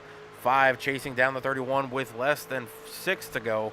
As we come around through the start stripe, 5 to go now as Jason Fensler has closed the distance and is on the back bumper of the Red Bull 31 of Nick Gowan as we come to the closing laps of this race. Will Jason be able to make the pass on Nick? Will Nick be able to hold off the 5 who has been the competitor for the 31? 5 making a dive down to the bottom. Nick, nothing he can do about it. 5 going to be trying to run that yellow line. 31 is going to try to carry the momentum on the second groove. This is where later on in the run it makes it hard for the pass to be completed. The 31 carrying the momentum gets back in front of the 5. That's a good move by Nick. The 5 is going to have to work hard to make a dive down into that corner and carry the momentum and slide up in front of the 31. That old slide job that you always hear about. Can the 5 make that pass, or are his tires hurt enough to where they have evened out with the 31, who is on 37 lap-old tires compared to 22 from the 5 of Jason Fensler? 5 looking low again. Nick holding that bottom line as much as he possibly can. He's going to lose a little momentum coming off the corner. The 5 might have a run here through the front stretch. Going to go below the yellow line, going into the corner, dives it down in there. 5 making the huge dive down into the bottom. Nick Gowan not being nervous at all, stays right to his side. Coming off of turn 1 and 2, he's going to be side by side as they go down the backstretch. Going to try to carry the momentum again. Here comes another lap down car behind the 31. 31 trying to pinch down the 5, almost clears him. Not able to. Here comes another car on fresh tires of 52. Not involved with the leaders, but getting involved up here as the leaders are battling. Not really what you want to see with a lap down car, but he is up here battling Mark Morton does not have any friends on track, and he is going for it, trying to unlap himself in case the caution does come out. He has the right to battle that lead to get that lead lap back, but we are less than 2 to go now as these two are battling it out. 5 looking for any way possible to get by the 31 of Nick Gowan. Can Nick hang on? 5 getting a good run coming out of turn 4. Looks low as they go through the front stretch. He's going underneath the yellow again, hitting the bumps. You can see that truck bouncing up and down. Nick sliding back to the outside wall, getting the good curve down into the corner. 5 going to have to back it off. Can Nick stay to his fender? He does not want that 5 to clear him. We're on 1 to go now as we come through the final turns 3 and 4. The 5, Jason Fensler, Nick Gowan battling it out. 5 down on the bottom. Can he clear the 31 as he comes off of turn 4? Does not clear him. Here comes the finish line. Oh, and I think the 5 might have got him there. I think the 5 just got him by maybe less than a tenth. That was close. We will back it up and look at that finish again. I believe the 5 of Jason Fensler just got the first win of the season in Season 2 for trucks for American Elite Racing.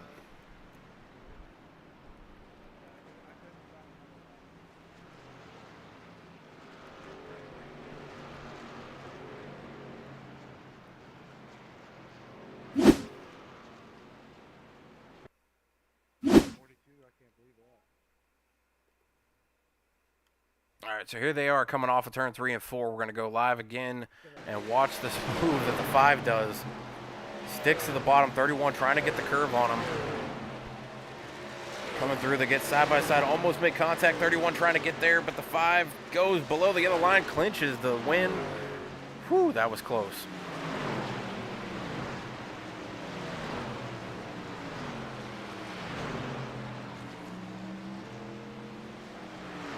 We're going to go back to Jason Fensler now and watch him do his victory lap and come around for his victory celebration.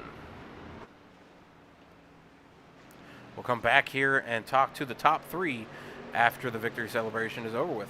Stay tuned for that.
All right, we're back here with the top three into KS Game Broadcast. Burnout Lane, they are in the booth. Now we're going to talk to the winner tonight. That is the 5 truck of Jason Fensler, who had an incredible finish there out of turn 4 with the 31 of Nick Gowan there. You guys were so close coming to the line. I wasn't sure who got it. I had to go back and review it and make sure the timing was right.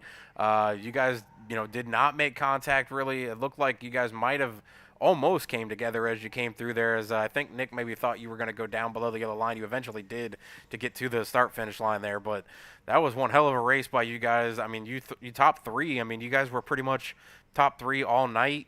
I mean, Jason, from your perspective in your truck, how was this race as the opener for Season 2 for trucks? Well, if it's any indication, we're going to have a heck of a season.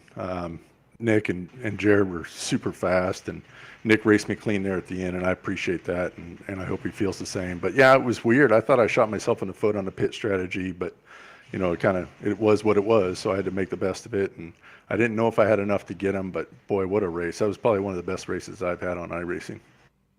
Well, I will say, if you go back and watch the broadcast, I thought maybe you did shoot yourself in the foot a little bit there.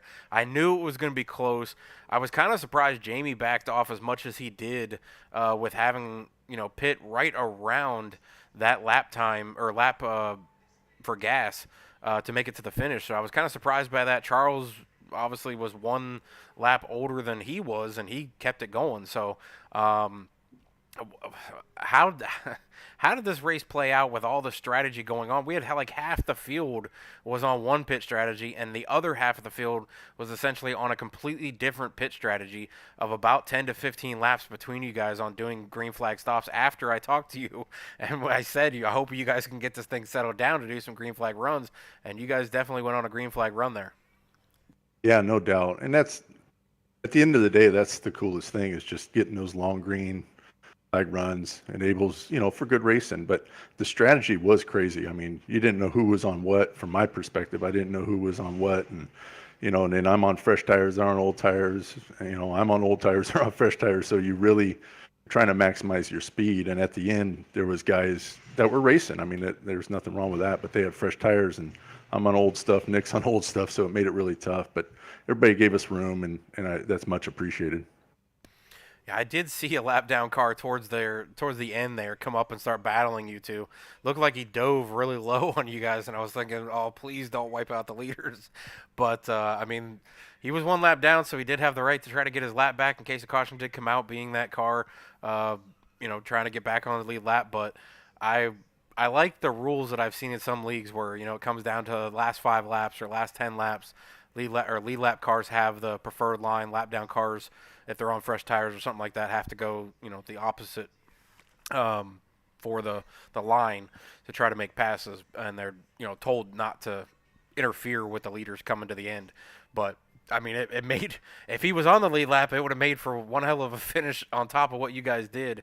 I think it came down to like a 10th or something. So just an incredible race, and like you said at the beginning, if this is any kind of indication of what this season is going to look like, I mean, I was struggling looking through the lineup on who I would even say had maybe an advantage into tonight's race with the stacked field that I was looking at. And I think I had talked to Robert and Jamie about the heavy hitters that I was looking at on this list, and I was like, I don't know if I can pick one guy. I might have to pick 3 or 4 that could be at the front, and he mentioned you and Nick as being 2 guys that were for sure going to be up here. He said Jared was fast in practice, could be, finishing in the top 3 as well if he wasn't. And, I mean, you guys 3 definitely put it on him. Nick, I mean, you got second place, started on the pole. Jason, you qualified 3rd. You were really fast as well. And then Jared, you started 6th and moved all the way up. So great job by you guys. Jason, any shout-outs for you or any kind of thing you want to talk about for the future of the season? Yeah, I'm looking forward to it. Like you say, there's going to be a lot of heavy hitters all season long, so it should be some really good racing. So I look forward to that. And shout out to you guys for doing the broadcast. Really appreciate you guys do a great job. And congratulations to Nick and Jared. It's a wait for us 3 to start the season, so hopefully we can carry that momentum forward. And all the friends and family for tuning in. Well, I definitely appreciate it. I kind of wish I had somebody else here in the booth with me to talk to for 2 hours while I was doing this, but I try to hold my own doing it for an hour and 45 minutes or hour and 50 minutes on my own.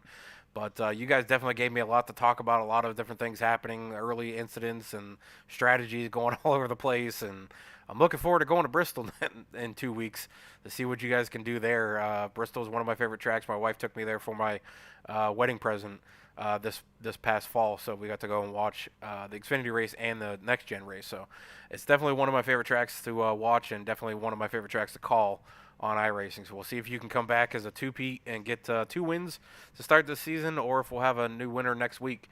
But congratulations on the win again. I appreciate it. Thanks again. All right, moving on to second place. That would be Nick Gowan in the 31 machine on the pole tonight in the Red Bull, looking super fast.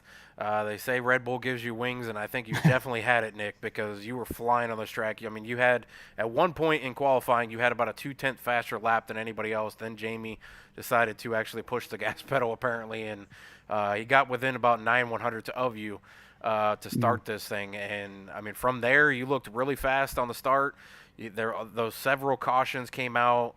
I'm kind of wondering, where your strategy was, because you didn't pit on the first caution or even the second caution, I believe. I think you pitted on the third caution, which kind of puts you on a different strategy from Jamie, who pitted on the second caution, and Jason, I don't remember where he pitted on any of those cautions. So it was kind of all over the place. Where was your mindset going into there? Like, oh, we've had 2 cautions. Here's a third.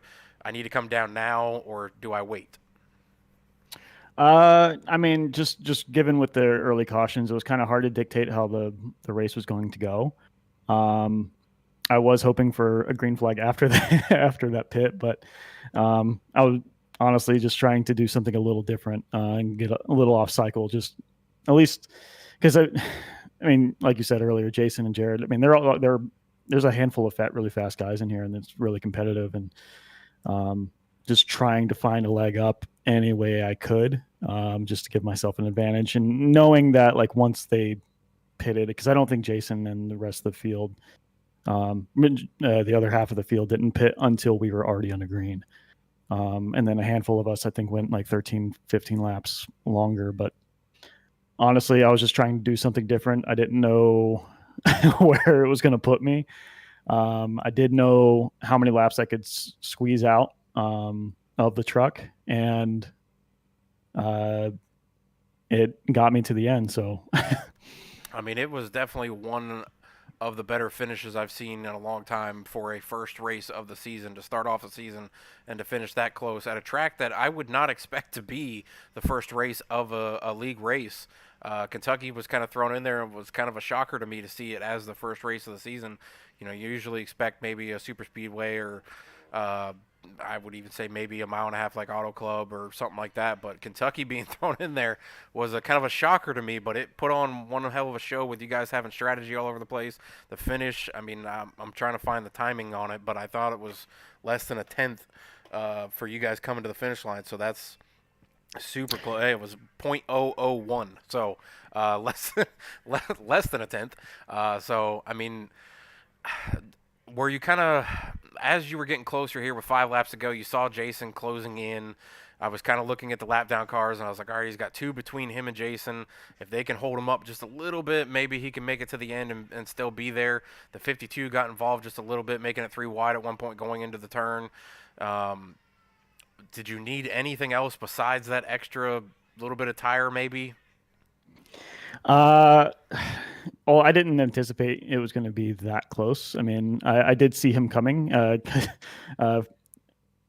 for a little while. Michael York, my teammate, was like, and Jason just passed me. He's flying. So like that's kind of like, well, I didn't know whether or not I had enough fuel to get to the end, but like that's when I started to about 10, 12 laps to go is kind of like when I started putting it down and just hoping I had enough pace to keep him behind me. And I knew I could make it difficult for him to get around me.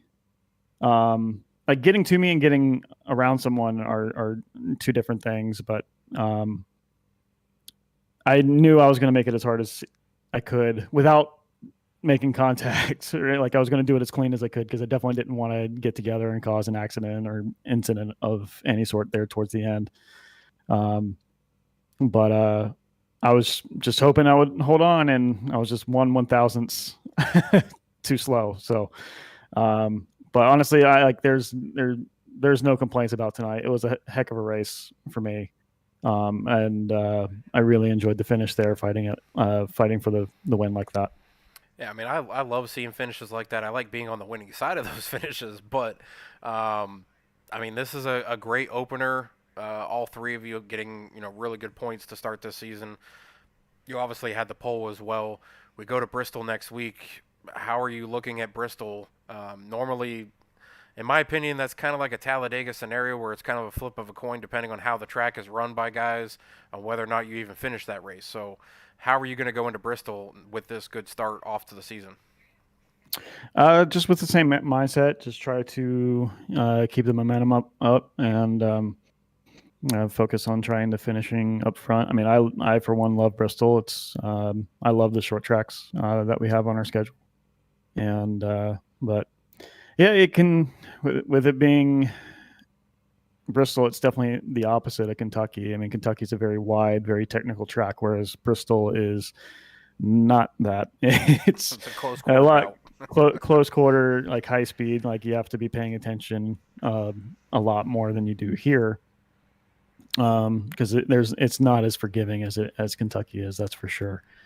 But hoping, definitely don't think I'll try to pull the same strategy as I did tonight. If I'm up front, I'm definitely going to try to stay up there.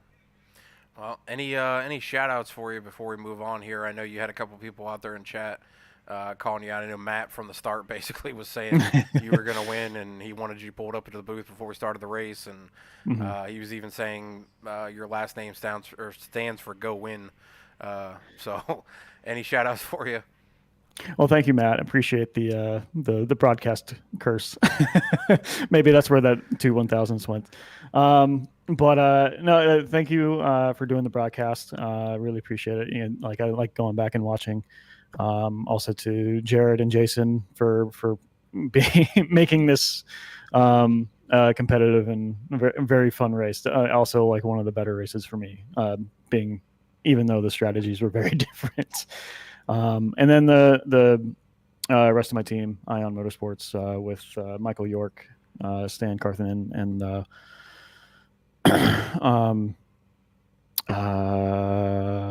there's one more I'm missing. Jeff No, excuse me. Hopefully I don't get yelled at back at the garage for that. But yeah, thank you for the broadcast and all that too. I mean, all four of you did finish in the top 10, so Jeff or Stout to me finished 9th, and Stan finished 7th, and Mike finished 5th. So great night for Aeon's Motorsports. But we'll move on to 3rd place. Congratulations again, Nick, and we'll look forward to seeing what you can do here in 2 weeks at Bristol. Thank you. All right, Jared, you had a long wait here for 3rd place talk, but it was a very strong night for you. I mean, I don't know you. I don't think I've ever seen you race before, but obviously a huge eye opener for me as far as another contender. Looking at the lineup, as I've said multiple times now, that this lineup is stacked in this league. As far as anybody at any time could come up here and get a win. And you added your name to my list of guys that I was watching through that list because you were very, very fast tonight, very, very steady. You stayed in the top 5 pretty much the entire night besides on the awkward pit strategy sequences and stuff like that, but you worked your way back up here. You get 3rd tonight. How does this race turn out for you as far as finishing 3rd as an advancement towards the rest of the season, starting it off with a 3rd place finish? Yeah, it's a pretty good start to the year. Not gonna complain with the 3rd place, clean. Hats up to Nick. I didn't think 40 some laps on a take fuel as possible. So hats off to him for getting that to work out. Wasn't in my strategy playbook. So, but yeah, no, I had a good run. Finished, ran top 3, top 5 most of the race, other than pit stops, and thought I was gonna get Jason there at the end. I figured if I could hang with him a little bit, I could maybe get with them, and then we caught Nick, and they were battling, and I was catching him, and then the lapper kind of goofed me up there. But yeah, like I said, third place start the year in a pretty good race. Nothing to complain about there. So I'm gonna ask, how long have you been on iRacing? Because I've done many, many leagues, and I don't think I've ever seen your name pop up before.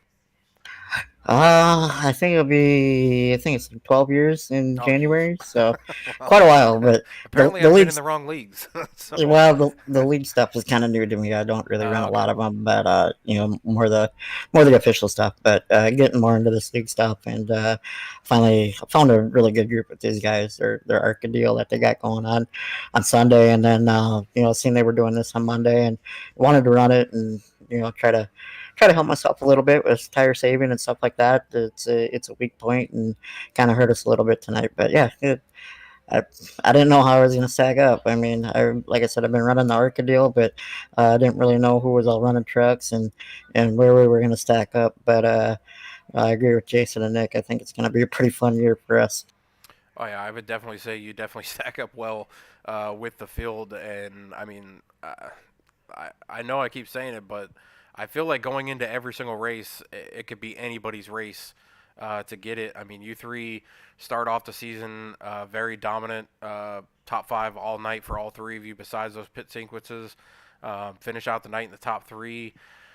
I think the target could be put on you guys as guys that have started off the season well. It is a long season. Some short playoff runs with 2 races in each one of those playoff spots before you get to the championship 4. But I mean, 39 guys on track to start a season, and you 3 are the 3 that come to the end of the night in the top 3 is an incredible feat. So I would definitely say you definitely stack up well with these guys, and I don't think you're too far off. I think if that lap down car might not have came up there and decided to stick his nose in there with you guys, I think you could have been there. A 3-way finish would have been the only way to top what I saw tonight between Jason and Nick coming to the finish line. So definitely hold your head high on that. As coming home third with these guys that are in this list, especially if you don't do league racing that often. You've done a lot of official racing. It's definitely different than official racing. I will say that. So, but going into next week at Bristol, any shot of a repeat finish of tonight or a better finish of tonight? Yeah, I think yeah. Yeah, league is a lot more green flag run, which is nice. But no, I think we'll be okay at Bristol. I feel pretty good pretty much everywhere we go. The road courses maybe ain't my strongest suit, and plate racing, I'm not a fan of that because there's so much not in your control. Short tracks are kind of the same way, but you're not in that pack racing. So, but looking forward to it. Bristol, it's kind of a 2-lane deal. You can save your tires, run the bottom, and if you're really good at it, you can kind of run the top, diamond it, and it's a tight track, but there are options, different lanes to get around the track. So, qualifying is going to be key, definitely. Start in the top 10, top 5, ideally, and like Nick said, you want to be up front and stay up front, and hopefully the fuel mileage helps out a little bit to where we don't have to do green flag stops if we get that lucky. I don't know, 39 guys, like you said, if they all show up at Bristol, it might be a long night for you. Yeah, it might be, but I mean, the part you talked about with qualifying, I think that is the key for every race throughout the season. If you look at the top 5 right now, they all started in the top 6. So that to me tells you that position matters for qualifying. So the guys that don't qualify and they think, oh, I'll just hang in the back or things like that, really only Stan Carnathan moved up. I mean, he started 37th. He was up 30 positions by the end of the race. He finished 6th. John Ross started 16th, finished 6th. Stan finished 7th. So those 2 out of the top 10 are the biggest movers in that group. So the rest of you, I mean, it comes down to that starting position and staying up front. And like I said, you three pretty much hung in the top 5 all night, besides those pit sequences for green flag stops and stuff. But great night by all three of you. Any shout outs for you from Jared? Yeah, I just gotta thank 2DS Internet, High by Power Computers, Asus Monitors, Twitch Race Reports, Jamie and all the guys for putting on this league. Like I said, I'm running their ARCA deal and this truck deal, and I really like what I see with this group. Really hard, respectful racers, and a lot of green flag runs, which is nice. Better than pacing around. And then you, the solo man, doing the broadcast. Appreciate you giving us a chance and a place to put on a show for everybody tuning in. And like you said, if we can repeat half as good as tonight was the rest of the year, that it's going to be well worth the money spent on the broadcast. That's for sure. Well, I definitely appreciate that. Yeah, I mean, Sundays, the ARCA deal, that's Atlanta Racing. That's top tier broadcasting, in my opinion, with a few others repeat. Um, there's a couple others that are on that top tier, Mount Rushmore of broadcasters that I always look at. Rick James, with Shake and Bake with Liza and them.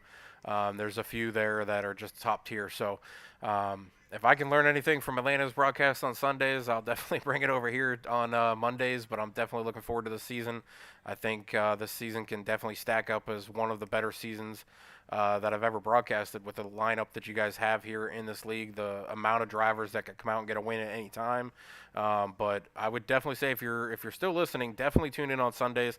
That ARCA Racing is really, really fun to watch, especially with Atlanta and his 100 different voices that he can put on for a broadcast show. I unfortunately do not have that ability of changing up my voice like that. So, but I definitely want to tip my hat to you guys. This was an amazing race, especially after the first 3 cautions there, and then to go green the rest of the race. Very, very good racing from the top down. So definitely appreciate Jamie and Chris for bringing me in as broadcasters. You guys for putting on one hell of a show, and we'll see if we can repeat that next week, and see if I'm talking to you guys again or if I'm talking to 3 different people. So congratulations on the top 3 finishes between the 3 of you, and hope you guys have a great night. We'll come back in about 2 weeks. I got some hunting to do up in Pennsylvania, so I will be doing that and coming back, and we'll go to Bristol. And then Tuesday nights, the Next Gen League for Velocity Motorsports. I'll be doing that as well on December 6th. So two great leagues to watch on Mondays and Tuesdays. You can watch it on YouTube, Facebook, Twitch, and on iRock TV on your Roku app on your TV or phone. Go out there and rewatch those. They are in, I believe, 4K graphics for that, being able to watch on a Roku. You just got to search for iRock TV on your Roku app, and you'll pull it up and be able to watch all that stuff. Subscribe if you need to, or if you want to. But definitely catch you here on Twitch, Facebook, and YouTube.